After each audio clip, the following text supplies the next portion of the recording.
Welcome back to Sleepless Horror. Tonight, I want to take you back to 1975.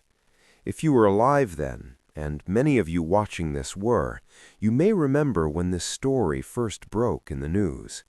It was on the front page of newspapers across the country. It was on the evening news. People were talking about it at work, at the dinner table, at church. The story of what happened at 112 Ocean Avenue in Amityville, New York, shook this country in a way that very few stories have. And 50 years later, we still don't have all the answers. Make yourself comfortable, because this one takes time to tell properly. Act 1. The DeFeo Murders. To understand what happened to the Lutz family, you first need to understand what happened in that house 13 months before they arrived. November 13th, 1974.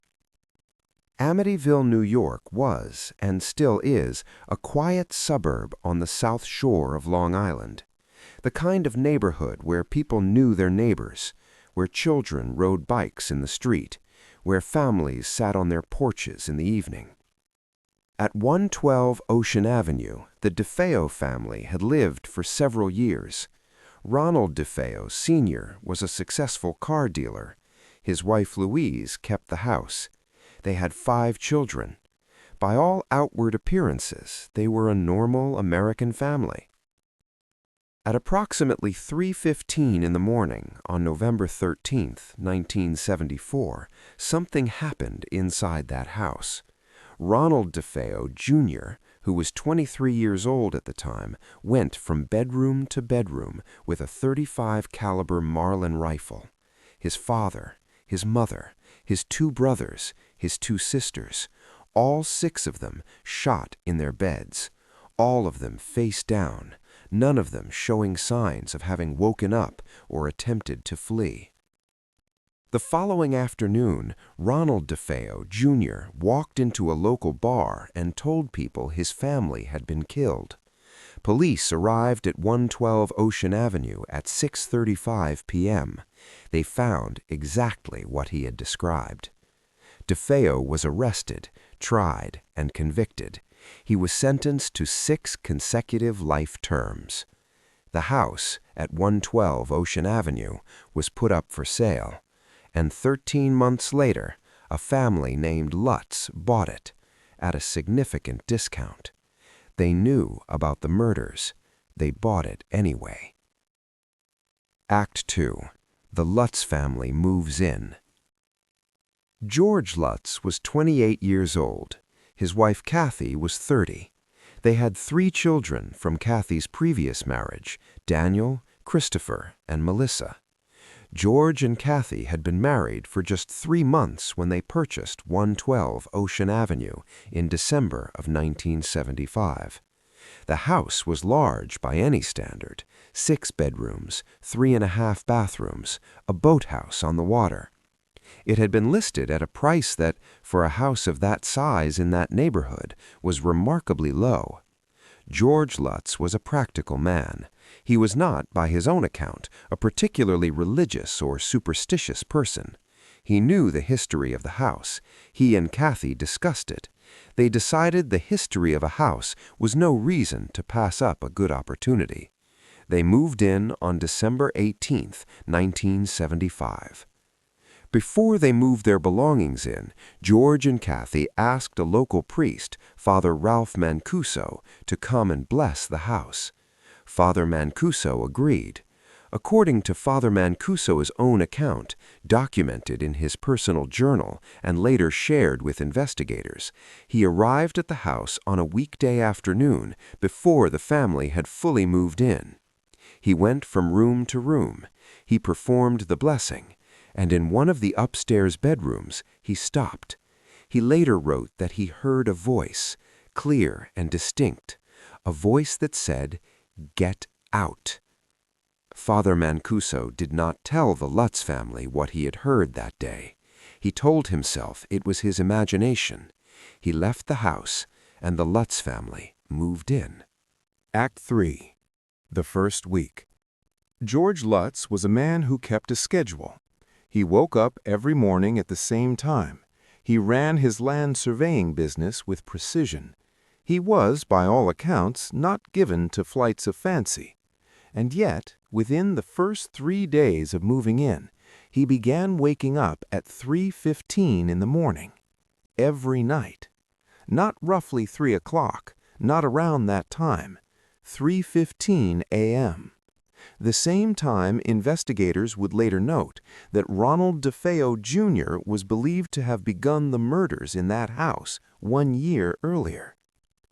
George would wake up, get out of bed, and walk to the boathouse to check on the boat. He could never explain why.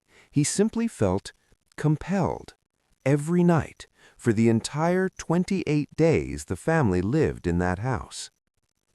The children also began experiencing things in those first days. Melissa, who was 5 years old, developed what the family described as a new companion. She called her Jody. She described Jody as a pig-like creature with glowing red eyes that visited her room at night. She spoke about Jody openly and without fear. She told her parents that Jody told her things about the house, about the people who had lived there. Kathy Lutz, according to her account, looked out Melissa's window one night and saw a pair of red eyes staring back from the darkness. She reported this to George. George went outside with a flashlight. He found tracks in the snow beneath the window. According to his account, they were not animal tracks he recognized, and they led to the edge of the property and stopped. Act 4. The Escalation. By the second week, according to the Lutz family's accounts, the nature of what they were experiencing began to shift. What had started as unsettling became frightening. Kathy Lutz reported waking on several occasions to find herself levitating above the bed, not by inches, by several feet. George reported that his personality was changing. He became withdrawn, irritable. He stopped going to work. He stopped shaving. He spent hours sitting by the fireplace, staring into the flames. His sister-in-law, who visited the house during this period, later told investigators that George, a man she had known for years, had begun to look, in her words, like a completely different person. She said his eyes had changed. She left the house that day and did not return. The crucifixes in the house began turning upside down. Not one, not occasionally, every crucifix in the house. Repeatedly. Kathy Lutz, who was Catholic, found this deeply distressing. She attempted to speak to Father Mancuso by phone on multiple occasions during the family's time in the house. According to Father Mancuso's account, he experienced severe physical symptoms every time he attempted to call the Lutz family back. Headaches, nausea, a voice on the phone that he described as not belonging to anyone he knew. He eventually stopped attempting to return their calls. He later said, and I want you to understand that this was a man who had been a priest for decades. He said that in all his years of ministry, he had never encountered anything that frightened him as much as that house. And he never set foot in it again. Act 5. The Night They Left. January 14th, 1976. Day 28. What happened that final night has been described by George and Kathy Lutz in dozens of interviews over the years. According to their account, the activity in the house reached a level that made remaining impossible. They did not call a moving company. They did not pack their belongings. They did not make arrangements. At approximately 3 o'clock in the morning, George Lutz woke his wife and children. He told them to get in the car. They took their dog. They took what they were wearing. They left everything else behind. The furniture, the clothes, the dishes, the children's toys, the Christmas decorations that were still up. They drove away from 112 Ocean Avenue and never went back. Not once. In the years that followed, not one member of the Lutz family ever returned to that house. George Lutz later said that as they were driving away, he looked in the rearview mirror at the house. He said the windows were lit, not from any lights they had left on, from something else. He did not stop the car. He did not look back again. The family drove to Kathy's mother's house. Local law enforcement also revisited the property. Amityville police detectives who went through the house after the Lutz family left reported in their documented accounts that they found nothing that could explain what the family had described. No structural anomalies, no gas leaks, no carbon monoxide, no evidence of tampering. But several officers who walked through the house independently noted, without consulting each other, that one room in particular, the sewing room in the basement, gave them what one officer described in his report as an overwhelming desire to leave immediately. He wrote that he had been a police officer for 19 years and that he had never written anything like that in any report before or after. 112 Ocean Avenue has changed hands several times since 1976. The current owners purchased the property years ago. They have renovated it substantially. They have asked repeatedly and publicly that people stop visiting. They report nothing unusual. The address has actually been changed to discourage tourists. The house looks different now. The famous quarter-round attic windows that once gave it the appearance of watching eyes have been replaced. Ronald DeFeo Jr. died in prison in 2021.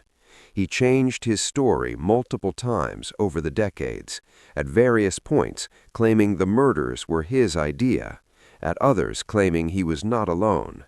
He never provided a final, consistent account. George Lutz passed away in 2006.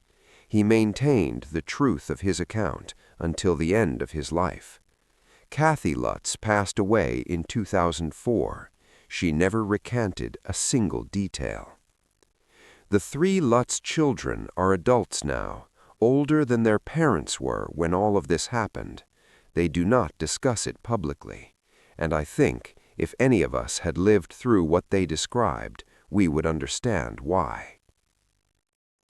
That is the Amityville case, not the Hollywood version, not the version designed to sell movie tickets.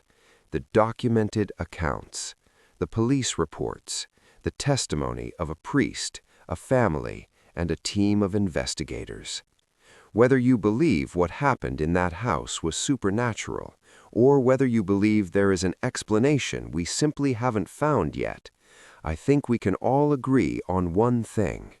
Something happened at 112 Ocean Avenue, and the people who were there never forgot it. Thank you for spending this time with me tonight. If you found this investigation worthwhile, please subscribe to Sleepless Horror. Every Friday, we go through another case like this one, thoroughly, carefully, without sensationalism, just the facts and what they leave unexplained. I'll see you next Friday. Good night.